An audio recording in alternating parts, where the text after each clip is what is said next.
I'm always depressed, all the time. It's like a sledgehammer to the legs. It's really hard to get out of bed. Were you ever suicidal? Yeah, all the time.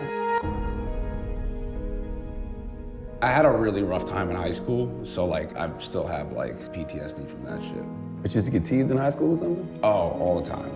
It was so confusing, cause like my dad just died, so like you would think like they'd be like fake nice, but not in Staten Island. They don't give a shit down there.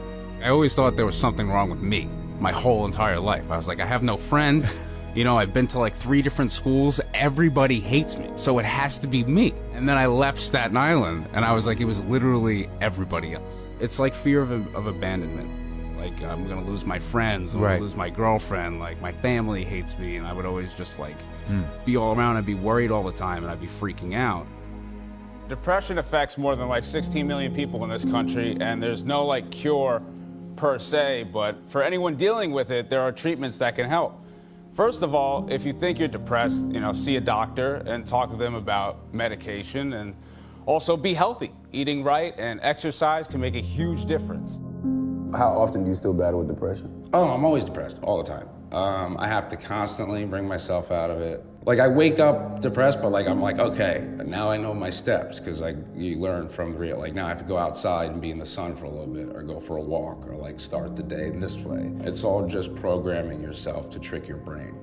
Were you ever suicidal? Yeah, all the time. But I can't, because I got a mom and a sister and like a family. So like I've always been suicidal, but I've never had like the balls, which I'm very lucky. Is looking in the mirror hard? Yeah, I don't like how I look. I fucking freak out. I don't have mirrors in my house. No mirrors? No, it just doesn't work for me. How do you stop running from yourself, Pete? Because you can't live in a world with no mirrors, right? That's something I have to work on. I'm definitely working on trying to love myself more and be less insecure. And I'm doing a lot of DBT therapy. It's pretty much for people that have like mental illness, and it teaches you steps and ways to combat like depressive feelings and shit like that. And it's super helpful. So if you guys ever need help, you should check out DBT and CBT, which is cognitive behavior therapy. I do CBT. Sometimes it's just sitting there and just talking, but like it's, you know, it's always been helpful to me. It's like steps to like thought processing. Like you have this thought, you have these feelings, you have these urges, you're gonna freak out. Try waiting it out 10 minutes. Try going for a walk. How do you know when it's time to go get help? Like, okay, I'm doing too much. When shit gets like when it just gets a little insurmountable, or like people are like, hey, my friends will tell me now. We're at a point where like people will come over and be like, hey, we're all like worried, so you should go. I got a good group around me where they give a fuck. I'm all for like all the awareness and, you know, anything I can do to help, for sure. There's a lot of people that have it. It's like a sledgehammer to the legs. It's really hard to get out of bed. So like if it can help anybody, I'm all for it, always. You think you've ever hit rock bottom? Oh yeah, I hit it all the time. My rock bottom is when like people are scared of my life and I have to go away, and then I have to bring myself back up again. So like I think I've hit it a few times, and you know, as long as you're around good supportive people, you should be able to, you know, and if you're strong enough, you'll be able to get out of it. You've had a hard time sharing all the parts of yourself in relationships?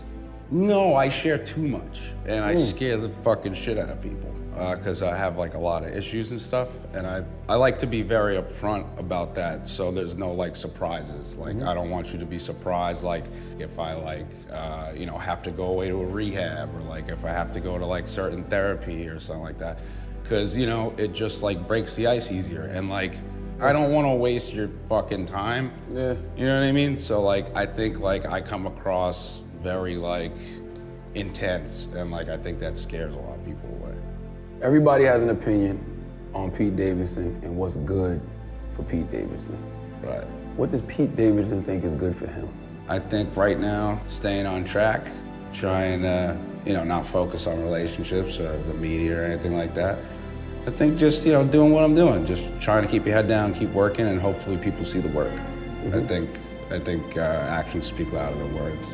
I feel like I'm in a good place right now. What does that mean? I'm just really looking forward to like doing cool stuff with a lot of my friends. I have a lot of cool stuff coming out, and we're working on stuff. So it's just nice to be in a place where that's the focus and not like, you know, anything else.